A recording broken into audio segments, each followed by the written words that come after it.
Bien, estamos viendo la pantalla. Ya, vamos a empezar pues con nuestra clase teórica del día de hoy, avanzando con esta unidad. Ya nos faltan 2 clases teóricas y ya viene el examen, así que vayan repasando. Entonces, hoy es un tema importante. Se podría decir que la enfermedad litiásica urinaria, así agrupada en diferentes patologías, vendría a ser la tercera causa, podría ser de consulta a los consultorios de urología y a los servicios de urología. La primera, indudablemente, es hiperplasia prostática benigna, toda la patología prostática, y le siguen los procesos infecciosos. Entonces, es una entidad pues muy importante. Sobre todo, también hay que tener en cuenta que los últimos adelantos que se están dando en la cirugía mínimamente invasiva para litiasis están a la orden del día en todos los congresos de la especialidad.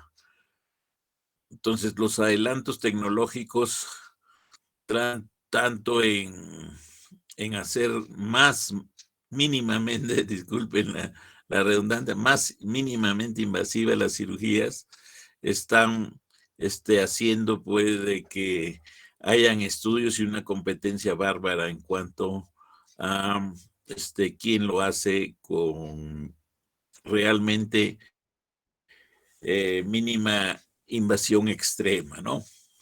Entonces, esto indudablemente con el tiempo va a ir seguir. Ahora, por decir, en la litotricia percutánea se empezaron con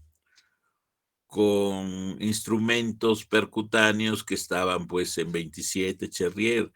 Ahora la mayoría está haciendo en menos de 20 Cherrier.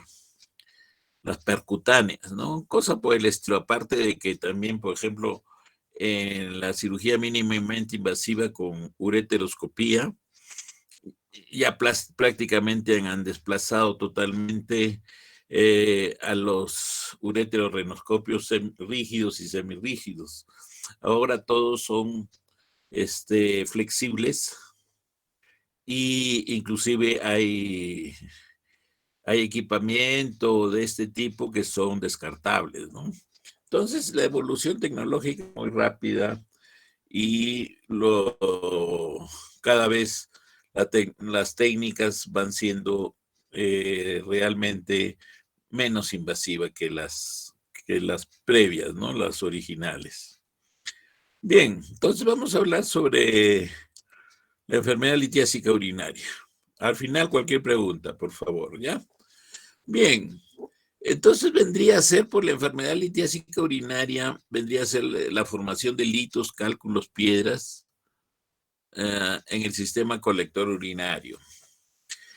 El 80% de los pacientes con nefrolitiasis forman cálculos de calcio, la mayoría de los cuales se componen de oxalato de calcio o con menor frecuencia de fosfato de calcio. Los otros tipos principales incluyen ácido úrico, estrubita, fosfato de magnesio y amonio y cálculos de cistina. La formación de cálculos ocurre cuando el material normalmente soluble, ejemplo el calcio, oxalato, supersatura la orina y comienza el proceso de formación de cristales. Por ejemplo, cristal de oxalato de calcio. Para algunos cristales de calcio, particularmente el oxalato de calcio, al parecer un evento de inicio importante ocurre en el intersticio medular renal.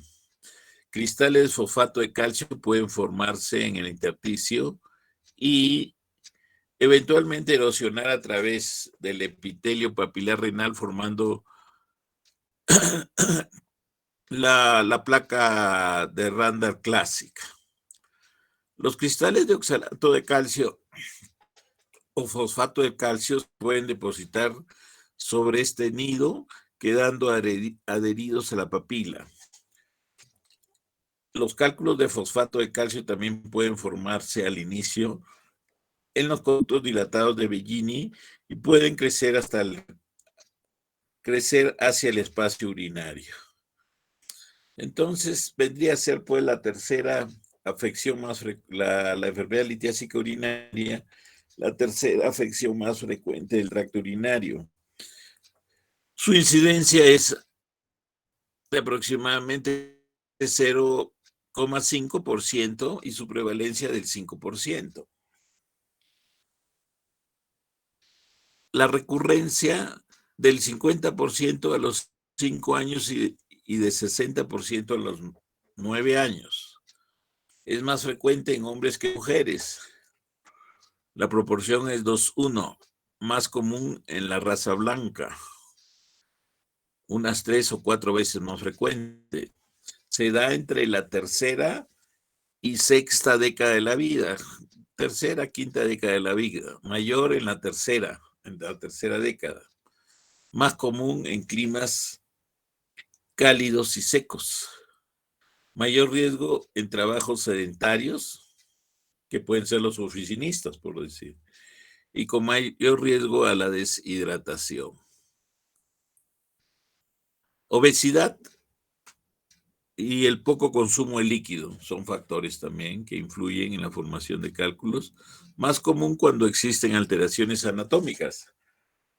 Cualquier alteración anatómica que curse con algo de éstasis de orina, entonces podría ser el punto de partida de la presentación de mayor prevalencia, incidencia de litiasis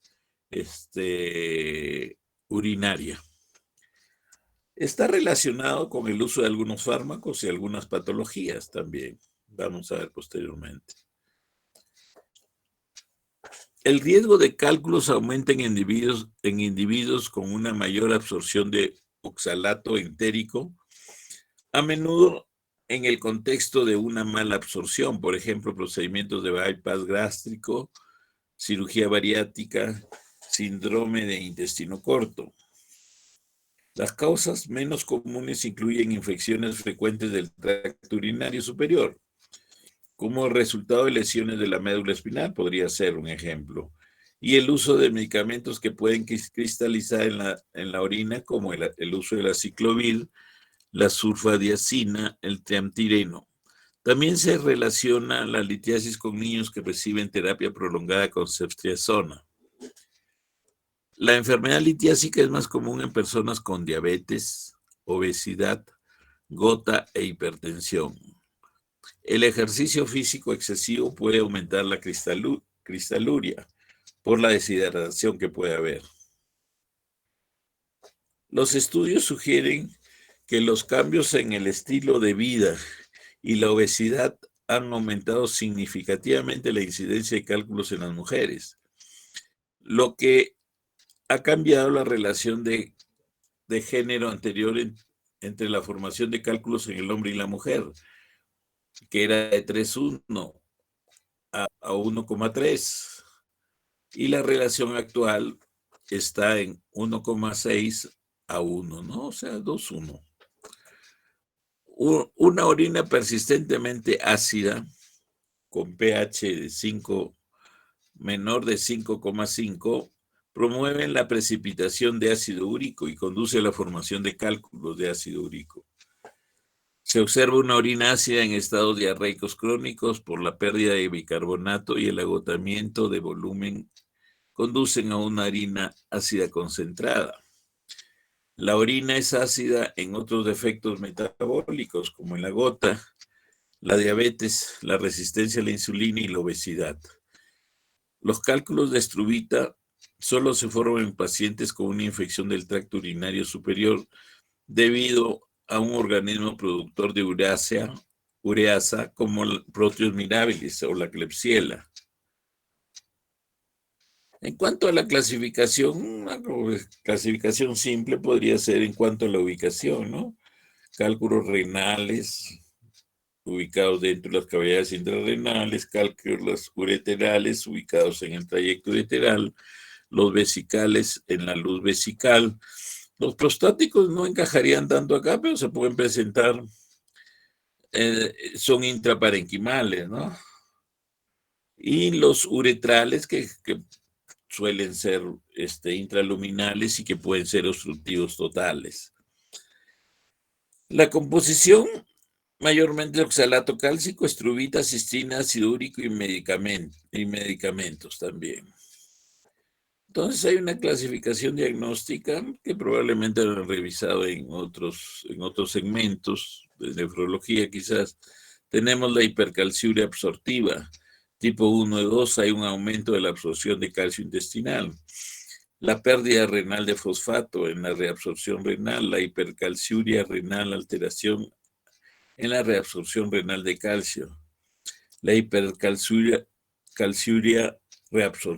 reabsortiva en el hiperparatiroidismo primario. Esto se da, por decir, en la presencia cuando hay adenomas paratiroideos con un aumento de la PTH, entonces va a aumentar el calcio en sangre y en la filtración por un proceso de reabsorción. Cursan también estos pacientes, pueden cursar pues con fracturas patológicas, etcétera, etcétera. La nefrolitiasis de calcio y hiperuricosuria, en las cuales hay un exceso de purinas en la dieta o exceso de producción de ácido úrico. La cistinuria es una alteración de la absorción de la cistina y los cálculos infecciosos, estruvita, en las infecciones por bacterias productoras de ureasas, que van a formar cálculos de fosfato, amonio y magnesio. En cuanto a la etiopatogenia, se dice que la formación de cálculos se produce en presencia de una orina supersaturada. La composición de los cálculos en cuanto a la frecuencia, mayor cantidad son indudablemente cálculos de calcio. A la cabeza el oxalato de calcio, 60%, la hidroxiapatita, 20%, y fosfato dicálcico de hidrato en 2%. Los cálculos que no tienen calcio, sin calcio, tenemos el ácido úrico, 7%, estruvita, 7%, cistino, 1,3%, y triantireno, sílice, etcétera, menor de 1. Acá tenemos un cálculo coraliforme, o sea que ocupa todas las cavidades intrarrenales. Generalmente estos cálculos coraliformes se ven más frecuentemente en el sexo femenino, en mujeres relativamente jóvenes, con una proporción marcada, ¿no? Que puede ser de 8 o 9 a 1 en comparación con el varón.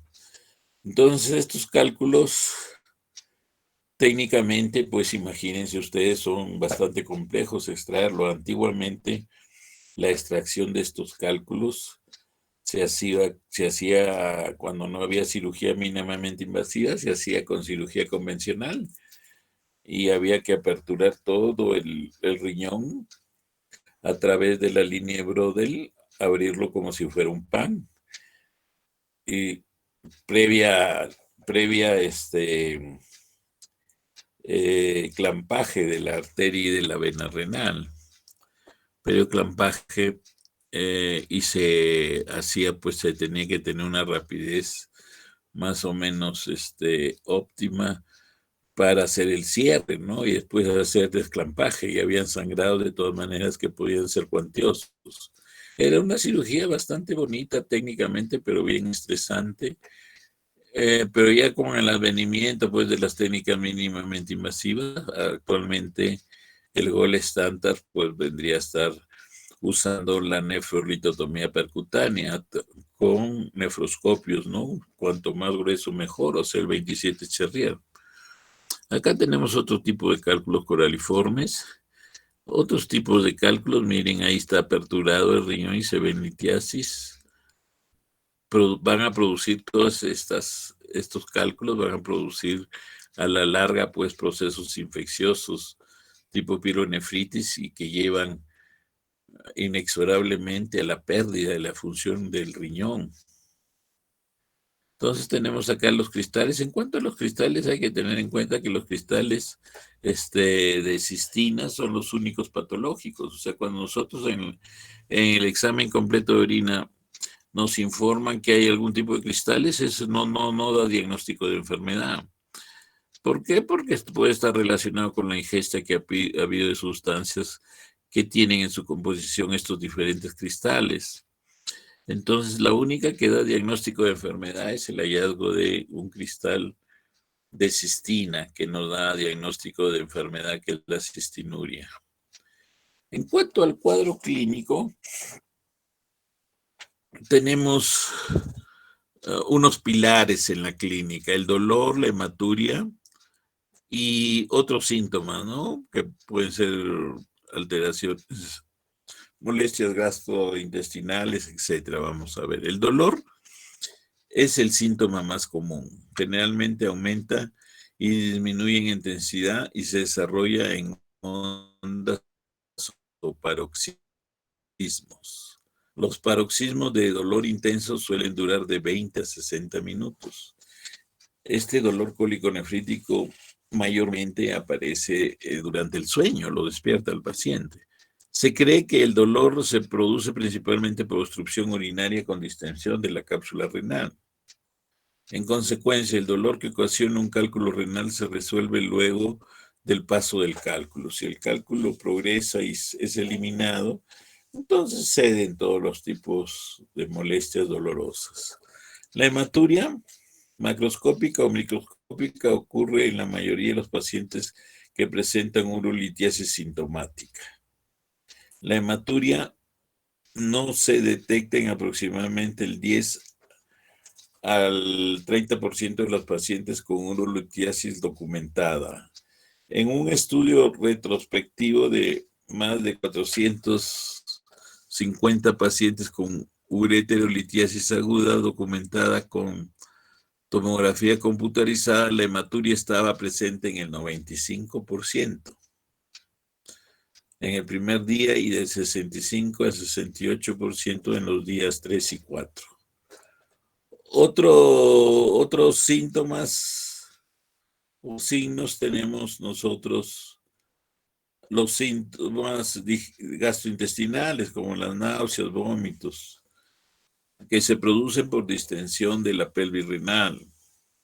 Puede haber disuria, urgencia, sobre todo la disuria y urgencia es cuando el cálculo ureteral está próximo en su migración hacia el exterior, está próximo a llegar a la vejiga.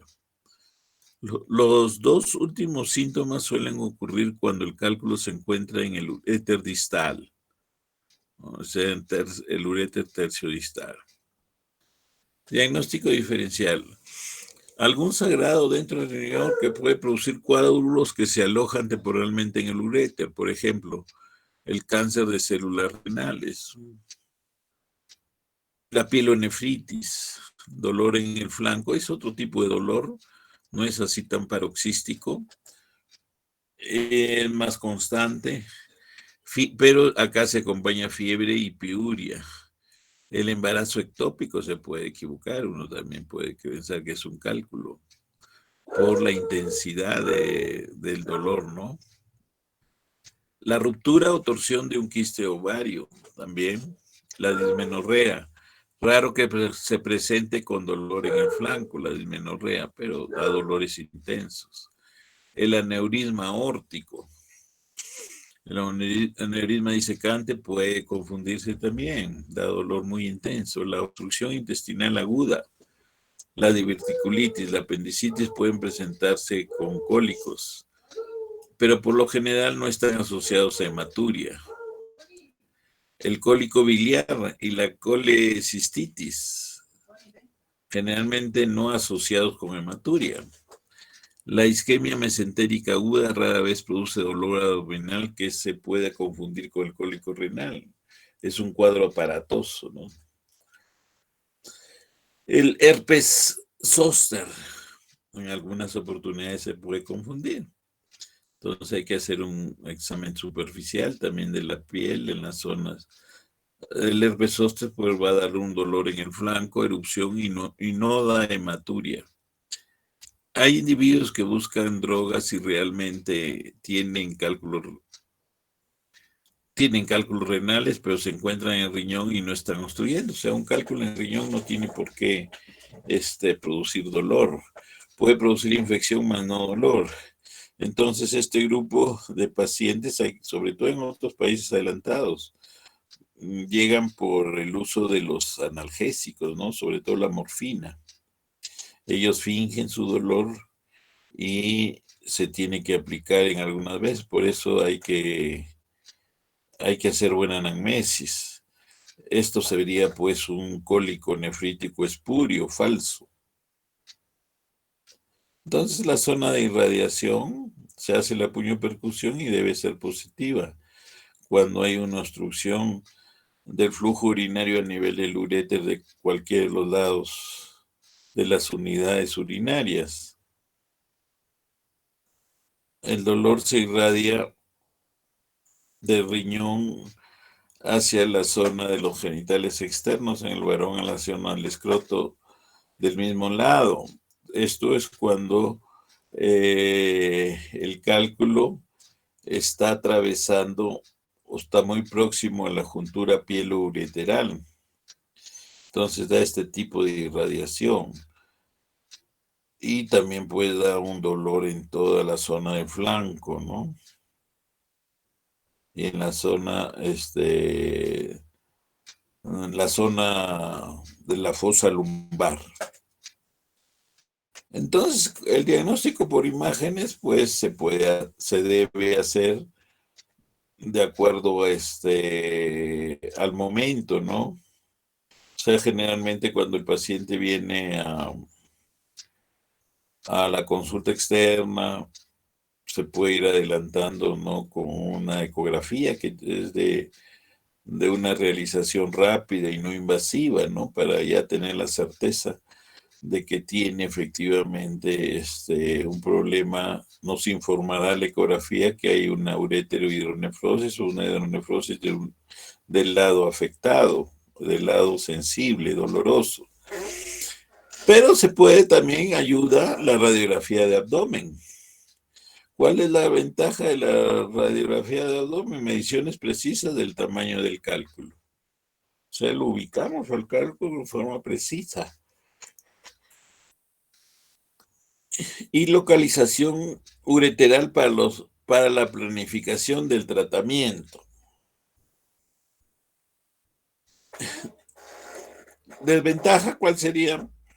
Sensibilidad de baja a moderada y amplia variabilidad en el rendimiento diagnóstico. Detecta del 29 al 59% de los cálculos vistos en la tomografía computarizada. O sea, comparativamente está lejos pues que de la tomografía computarizada. No detecta hidronefrosis y hay radiación ionizante. En términos generales, nosotros podríamos decir que de la totalidad de los eventos que puede producir una litiasis urinaria, aproximadamente bordeando el 10 a 12% van a requerir tratamiento quirúrgico.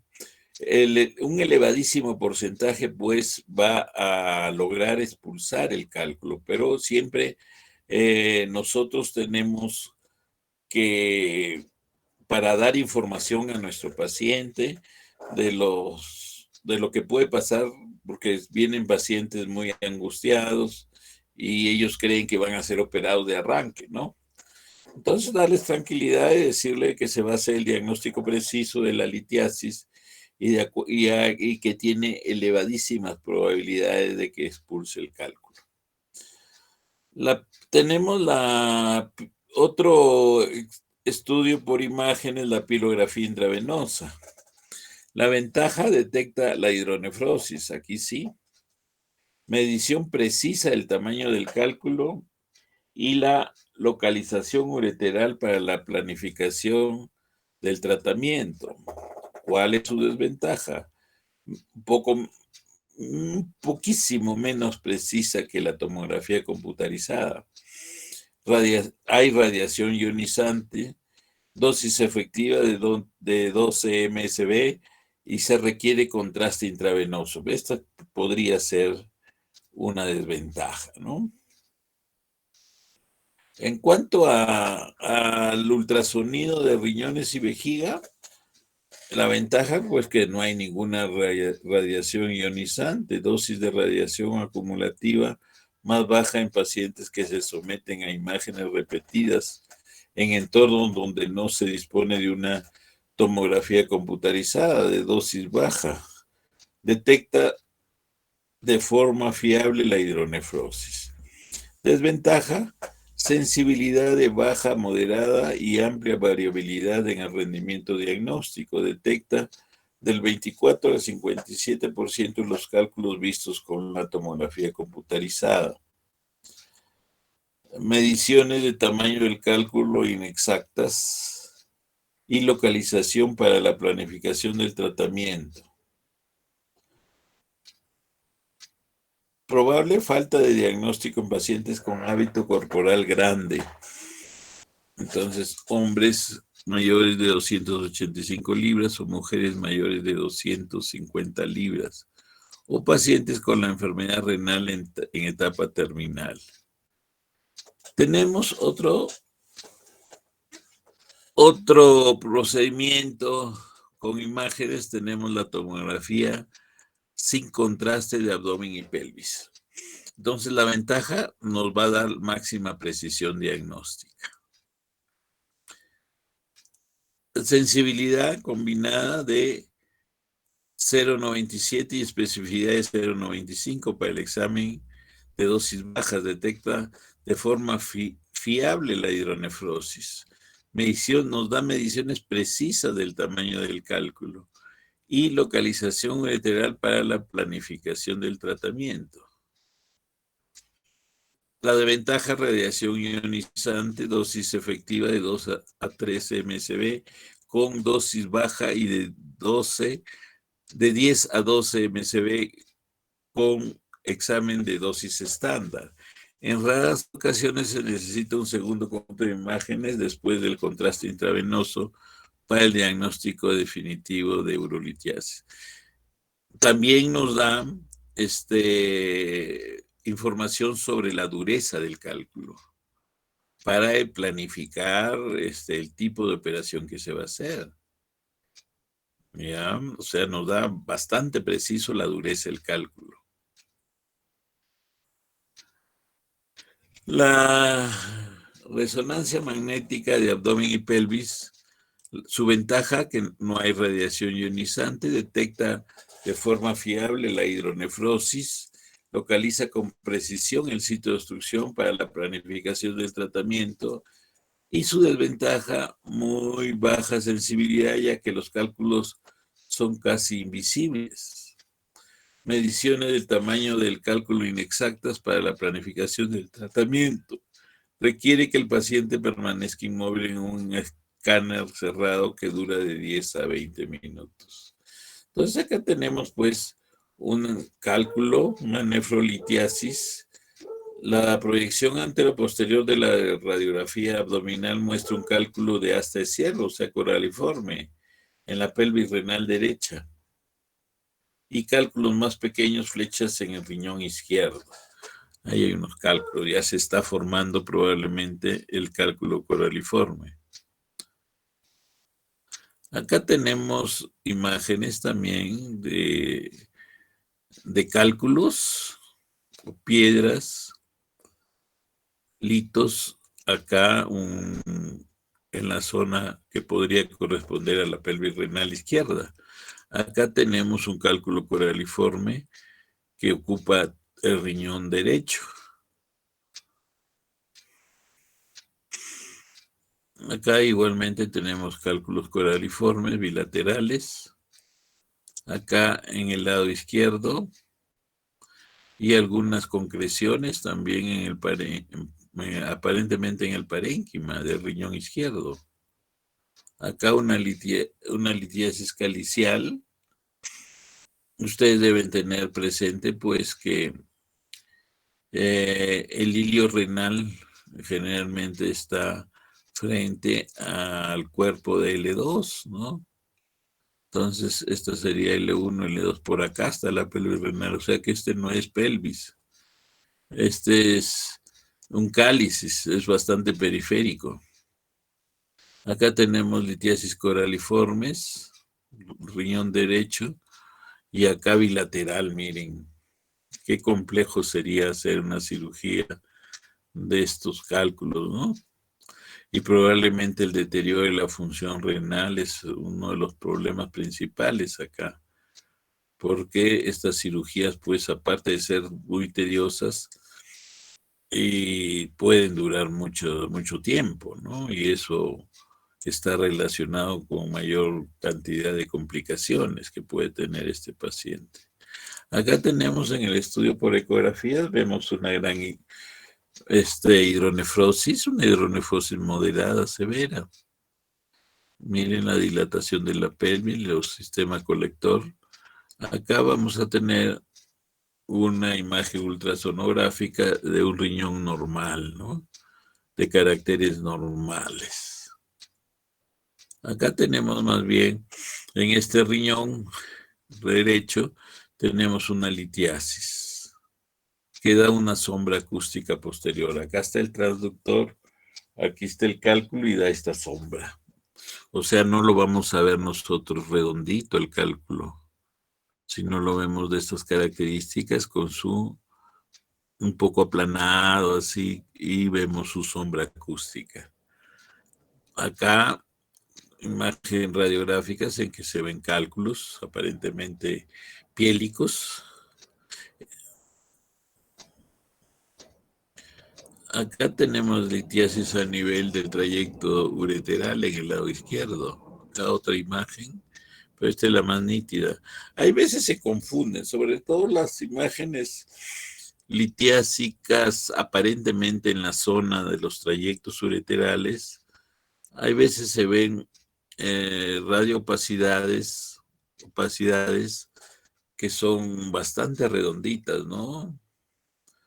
Que aparentemente pueden ser esféricas, pero realmente lo que son estructuras que nosotros llamamos flebolitos, que son calcificaciones venosas, ¿no? Que hacen confundir, pues, con una litiasis ureteral. Acá tenemos una litiasis vesical. Acá tenemos en la imagen A va a haber una imagen ecogénita que representa un cálculo medial del tercio medio del riñón derecho. O sea, está en pleno seno renal. Acá se evidencia ubicación de un cálculo en el ureter proximal, el cual se encuentra dilatado. Ahí está el cálculo, ¿no? Entonces acá vemos una litiasis piélica izquierda. Vemos acá un stop aparentemente a nivel, entonces habría que revisar, puede ser un stop. ¿Por qué? Porque normalmente el uréter no lo debemos divisar, visualizar en toda su extensión, se ve por segmentos, por las contracturas, el peristaltismo que tiene. Acá llama la atención que está algo dilatado y ahí podría haber no, pero no estamos seguros porque hay contraste. Y también hay unas imágenes aparentemente litiásicas acá dentro de las cavidades interrenales. Acá sí pues es nítida, típica, característica la imagen de una litiasis vesical. Entonces vemos, acá está toda la luz vesical y en el piso vesical vemos una estructura que tiene una sombra acústica. Acá está el traductor, entonces esto es un cálculo pues vesical. Otra imagen característica, ¿no? La luz vesical. Acá este es más ovoideo, este es más irregular, este es más ovoideo. Entonces con su sombra acústica. Entonces acá están cálculos vesicales. Pueden ser grandes, ¿no? pueden ser hasta mayores de 5 centímetros o más de diámetro mayor, ¿no? Acá tenemos una tomografía computarizada con un cálculo ureteral. Ahí está la flecha. Entonces, en los diferentes cortes debe ser sin contraste, pues, idealmente, para nosotros visualizar en el momento en que vemos una imagen radiopaca. La aparición, entonces, y en el lado derecho, en la punta de flecha, se ve un riñón derecho normal con excreción de contraste de alta densidad en el uréter derecho. O sea, es con contraste, ¿no? Entonces acá aparentemente la imagen litiásica sí es franca. Por eso el diagnóstico se debe hacer sin contraste. El diagnóstico de litiasis se debe hacer sin contraste.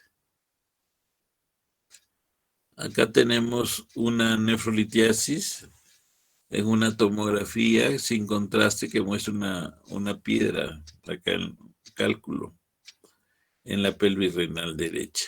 Entonces, esto es ideal para hacer diagnóstico, o sea, sin contraste. Acá tenemos una tomografía computarizada de baja dosis de radiación de cálculos renales. Entonces se ve ahí en una nefrolitiasis la imagen de reconstrucción coronal del abdomen a partir de la tomografía computarizada sin contraste realizada con un protocolo de dosis de radiación baja muestra una piedra, un cálculo de 3 milímetros en el cáliz renal derecho del grupo aparentemente medio o inferior. Acá en cuanto al tratamiento, un fluxograma, para ver, vamos a hablar del tratamiento. En la mayoría de los pacientes, el tratamiento médico ambulatorio con analgésicos orales e hidratación es suficiente mientras espera el paso espontáneo del cálculo. Las indicaciones para hospitalización son obstrucción urinaria, infección, riñón único y la necesidad de hidratación parenteral y medicación para el dolor intenso, o la incapacidad de tomar analgésicos orales o líquidos, por ejemplo, cuando el paciente presenta mucho vómito, ¿no? En emergencia se debe usar ketorolaco endovenoso y en caso necesario se puede agregar opioides como morfina endovenoso, que se puede usar también en niños.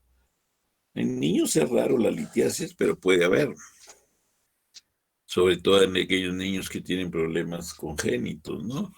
Y que han favorecido la formación de un cálculo.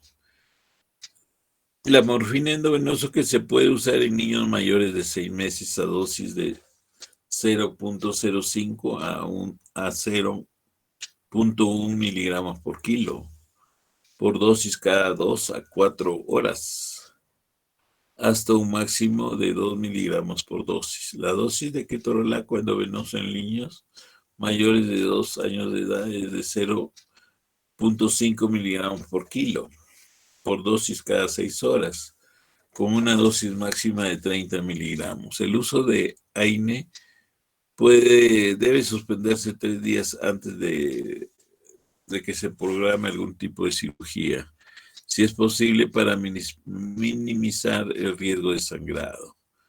En el manejo de la infección del tracto urinario, se debe realizar urocultivos y hemocultivos. Se puede empezar con antibióticos empíricos. Mientras salen los resultados de los cultivos, se puede usar de inicio la ceftriaxona endovenosa. La urosepsis es una complicación temible, grave y potencialmente mortal en las urolitiasis. En casos de obstrucción urinaria causada por un cálculo o urosepsis confirmada, es necesario un drenaje de emergencia mediante el uso de un stent ureteral, o sea, un catéter doble J o una sonda de nefrostomía percutánea. Para favorecer la migración del cálculo se usa tamsilosina en adultos y niños. En niños la dosis es la mitad, o sea, 0,2 miligramos para niños de 2 a 4 años y 0,4 para niños, o sea, la dosis de adulto para niños de más de 5 años. O sea, tolera muy bien el fármaco en los niños. La tonsilosina en niños es bien tolerada y no produce hipotensión ortostática. Los calcio antagonistas provocan relajación de la musculatura lisa ureteral. El nefedipino a dosis de 30 miligramos por día por 20 días es eficaz y seguro en el tratamiento expulsivo. Igual hay que usar 20 días la tansulosina. Si no se produce el pasaje espontáneo del cálculo, en 2 a 4 semanas procede la intervención quirúrgica. Ese es el tiempo prudencial para esperar, ¿no?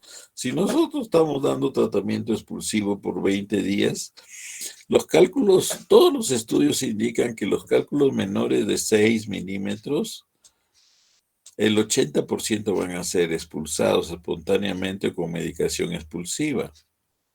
Entonces hay que esperar todo ese tiempo para que logre expulsar el paciente el cálculo. Y hay que estar alertas en el caso no suceda la expulsión. ¿Por qué?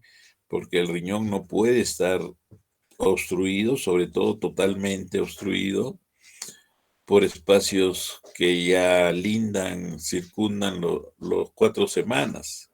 Es muy peligroso por la pérdida definitiva de la función renal. Entonces, aparte en el tratamiento se puede usar también corticoides en dosis completas por 3 o 4 días, o el uso del deflasacor también por espacio de 10 o 15 días, ¿no? Si no se produce el pasaje espontáneo del cálculo en 2 a 4 semanas, entonces procede la intervención quirúrgica. Nosotros ya vamos preparando a nuestro paciente, sobre todo si ya tenemos la certeza también de que son cálculos grandes, ¿no?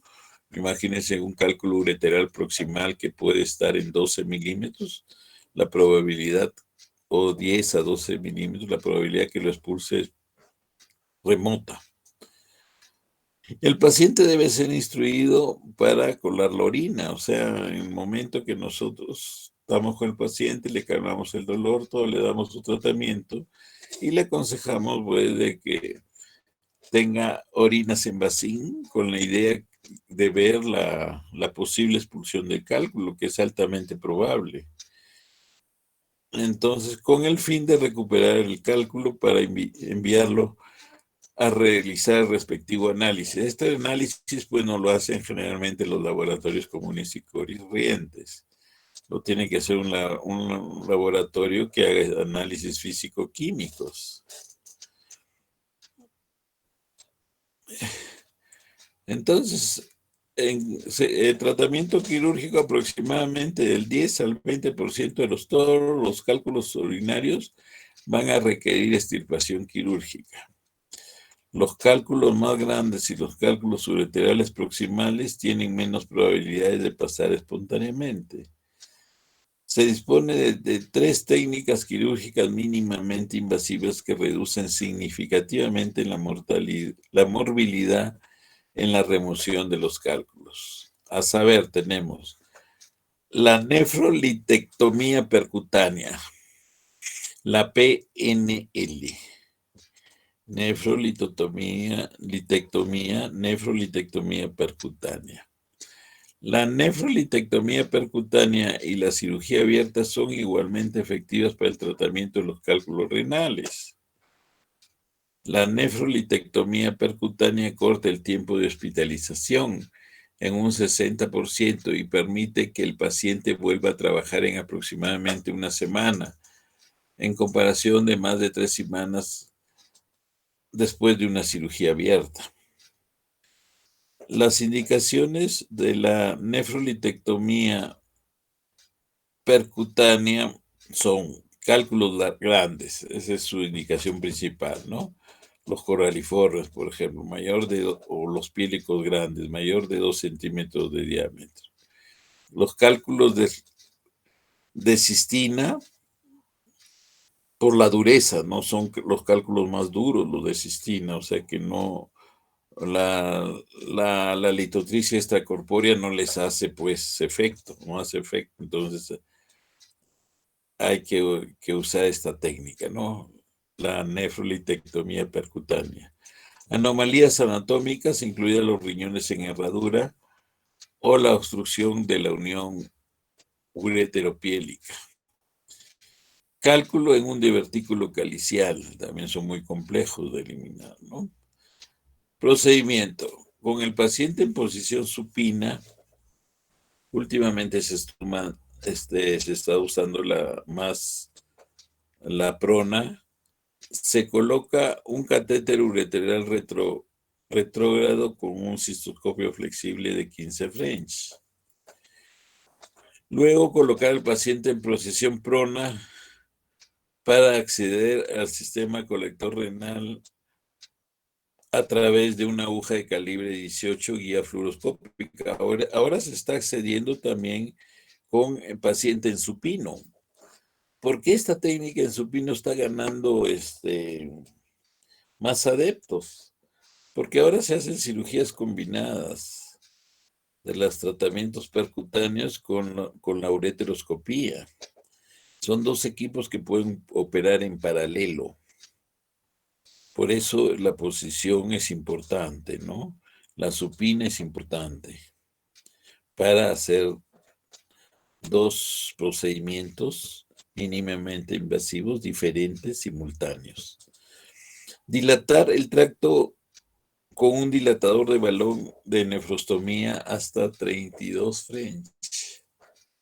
Luego, colocar la vaina de trabajo del nefroscopio de 30 French, los nefroscopios iniciales, originales, y se siguen utilizando sobre todo para cálculos muy grandes en el sistema de recolección renal. Todos los cálculos se extraen con pinzas de agarre, con el nefroscopio rígido y o flexible, y o se fragmentan con una sonda de litotricia ultrasónica, neumática o combinación ultrasónica neumática, con un nefroscopio rígido. Luego de retirar el cálculo, se deja un catéter de Pictain, 10 French, en la pelvis renal, como un tubo de nefrostomía y un catéter 5 French debajo del uréter. El 2.4% de los pacientes desarrollarán sepsis después del procedimiento. Más frecuente esto en diabéticos. Es una complicación grave, peligrosa, que a veces obliga al paciente a tener que ingresar a unidad de cuidados intensivos. La ureteroscopía en el tratamiento de litiasis ureteral. No solo ureteral, debemos decir que también se está usando para los cálculos piélicos ya.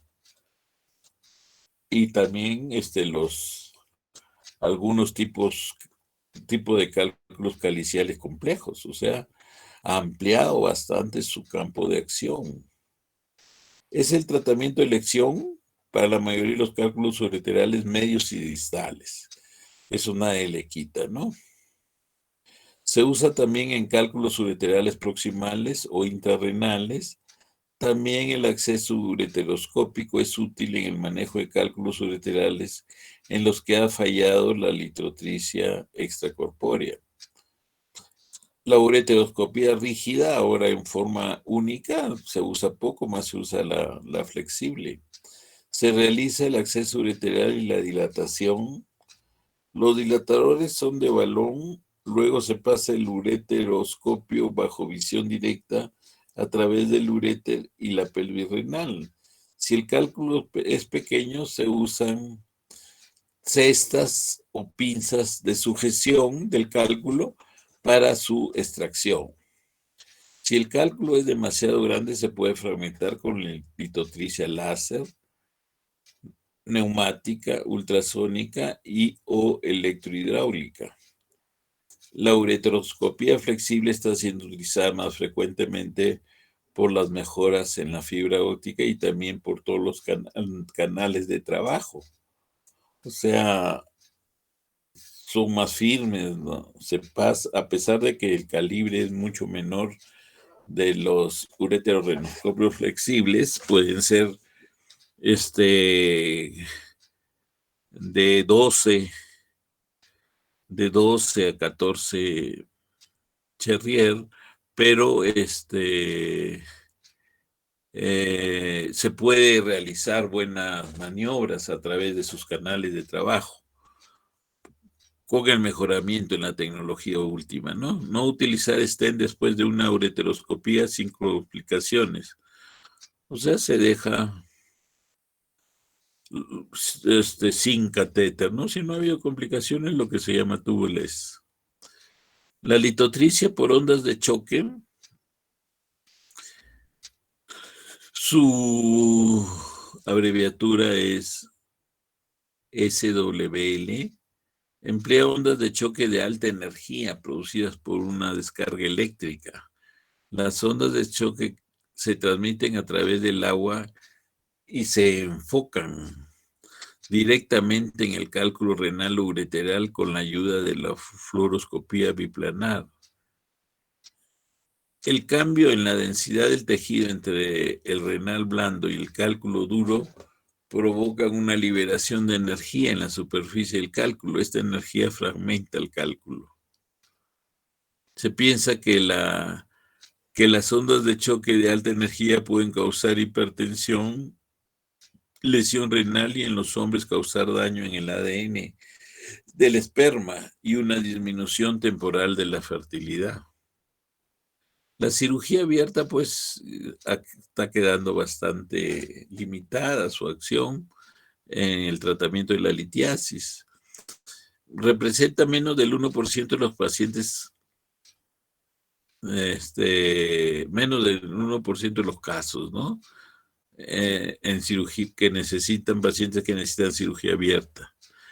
Se utiliza para cálculos ureterales o renales complejos que no pueden ser extraídos con un número razonable de procedimientos mínimamente invasivos. Es bastante raro esto que suceda, pero puede darse.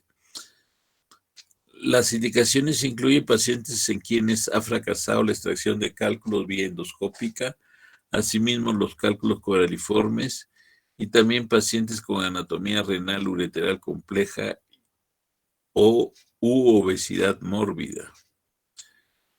Entonces, la única indicación podría estar en presencia de una litiasis vesical gigante mayor de 5 centímetros.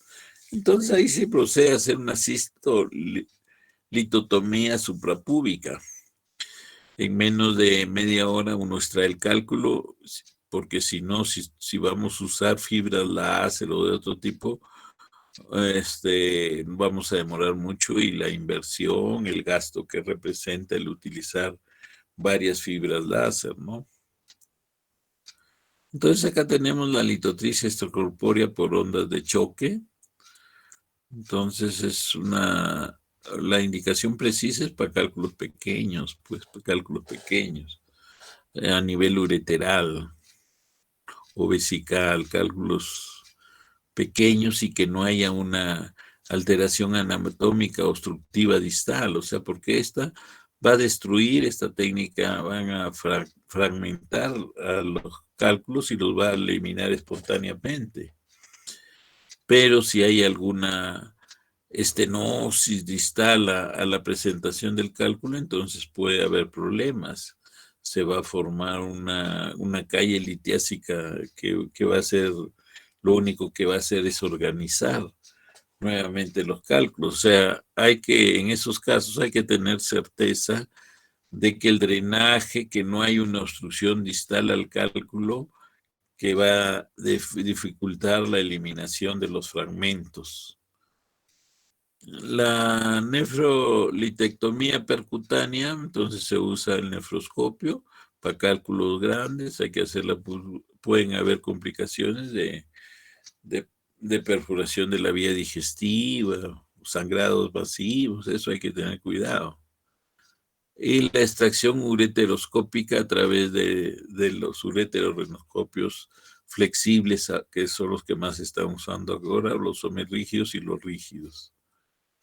Acá tenemos una sala, pues, donde se hace litotricia extracorpórea con la onda de choque. Entonces van a ver el generador de energía acá. Es como una bujía que concentra la energía en el cálculo y hace la liberación de la energía y el estallamiento del cálculo. Previamente hay que colocar unas bolsas de un líquido para que se transmita bien y lograr el estallamiento del cálculo. Acá lo mismo, ¿no? Y acá ya tenemos, pues, el procedimiento ya, el esquema del procedimiento que se realiza, ¿no? En la contra le ponemos nosotros estas cojines así de líquido que vienen incorporados, por supuesto, en la máquina. Acá se ve el líquido para que haya esa interfase y haya liberación de la energía cuando se llega al cálculo. Y estalla, ¿no? Este es el generador eléctrico y acá está la computadora que nos da los cortes y la visualización anatómica.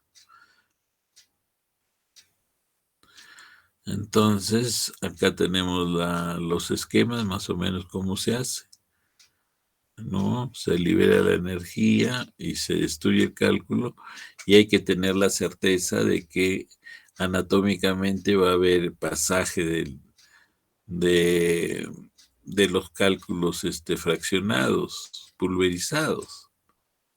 Acá tenemos una máquina antigua, ahora son mucho más modernas para realizar la litotricia extracorpórea. Las ondas de choque desintegran los cálculos renales, pequeñas partículas pasan a través del tracto urinario.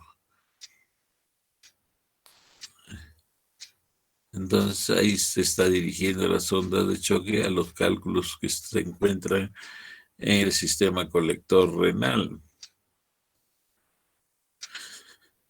Acá vemos cálculos simples demasiado grandes para pasar, entonces hay que destruirlos.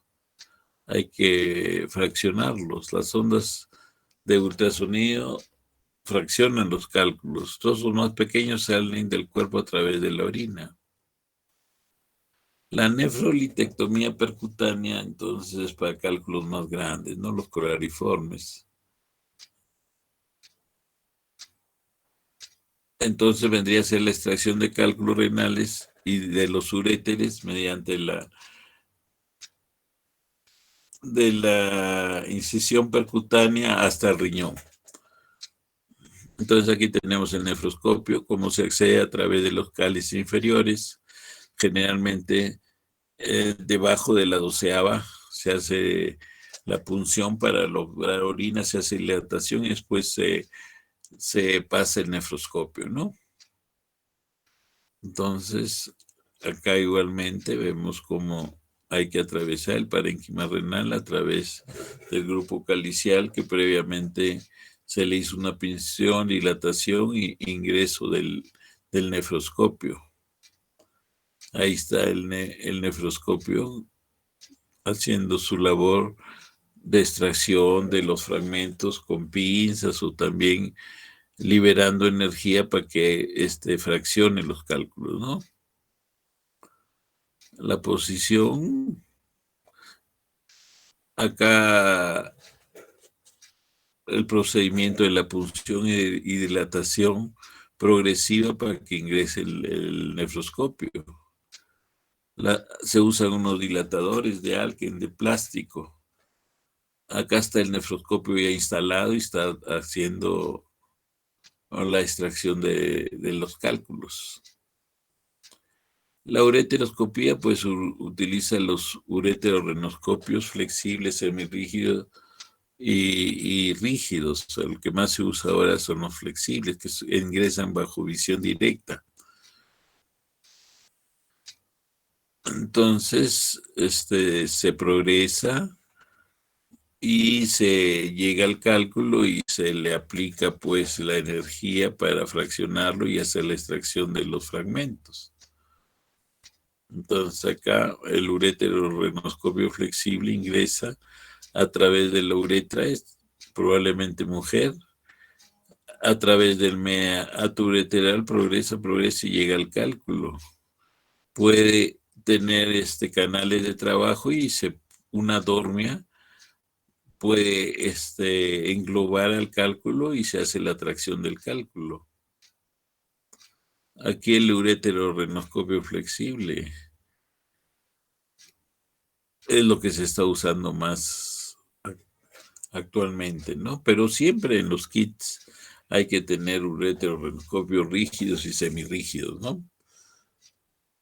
Aquí las canatitas de dormia que engloban al cálculo y lo traccionan. Entonces acá tenemos extracción directa del cálculo con cestilla, con esta dormia. Y acá tenemos la pulverización de los cálculos, ¿no? Y la extracción de los mismos. Acá un cálculo ureteral, aquí se ve el catéter doble J que se deja. Para el inicio probablemente este tratamiento va a ser con ureteroscopía flexible. Acá tenemos los tutores doble J que se dejan. Por seguridad, en la mayoría de los procedimientos se deja. El caso no dejes este catéter, tendrías que tener la certeza de que todo ha sido, por decir, de acuerdo a lo planificado y que no ha habido cero complicaciones, entonces se deja como túbules. Acá tenemos el catéter doble J, que generalmente la mayoría de los urólogos endoscopistas lo dejan por seguridad. Estos catéteres pueden quedar unos 2, 3 meses, después se le hace la extracción con un cistoscopio. No hay que dejarlo más tiempo por el riesgo que se calcifique alrededor. Y hay grandes complicaciones si esto logra calcificarse. Hay que hacer litotripsia extracorpórea de todo el trayecto del ureter calcificado, de este catéter doble J calcificado. Entonces acá tenemos pues la cirugía abierta, la pielolitotomía que antes hacíamos, ¿no? Hacíamos lumbotomía, llegamos, liberábamos la pelvis, hacíamos un corte transverso y sacábamos el cálculo. Eso ya más lo realizamos muy poco en los casos extremos que el paciente luego de haberle nosotros expuesto todas las técnicas que hay actuales y él no puede, a pesar de eso no puede. Los servicios desgraciadamente tanto del MINSA y de la Seguridad Social en provincias, en muy pocos sitios hay el equipamiento y el personal adiestrado. La curva de aprendizaje acá no es tan prolongada. Se puede progresivamente ir y uno viendo y interviniendo en unos 20, 25, 30 procedimientos, puede ya estar en condiciones de hacerlo comandando la cirugía el urólogo, ¿no? O sea, no es una curva tan extensa de aprendizaje aquí como se sacaban los cálculos coraliformes. Acá tenemos una cistolitotomía, que sería una de las pocas indicaciones que dejan para la cirugía abierta en grandes cálculos vesicales. Miren ustedes, si yo voy a querer destruir con una fibra de láser, esto tendría que usar 2, 3, 4 fibras y me va a durar la operación pues mucho tiempo para lograr fraccionarlo. Muy bien. Si hubiera alguna pregunta.